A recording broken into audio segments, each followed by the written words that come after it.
ජාතික මානසික සෞඛ්‍ය සභාවේ ගොරකාන නේවාසික හැකියා සංවර්ධන මධ්‍යස්ථානයේ පිහිටා තිබෙන්නේ ඉතාමත් නිෂ්කලංක පරිසරයක් තුලයි. ඒ වගේම ආයතනය නිර්මාණය කරලා තියෙන්නේ සේවාලාභීන්ගේ මානසික සෞඛ්‍ය යහපත් ලෙස පවත්වාගෙන යාමට හැකි ලෙසයි.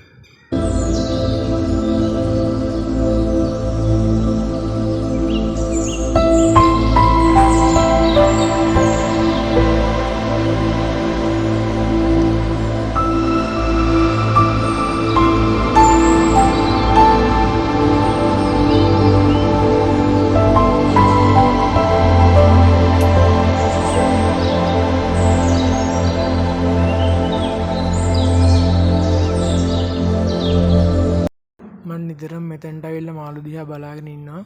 ඒක මගේ හිතට ලොකු සැහැල්ලුවක්.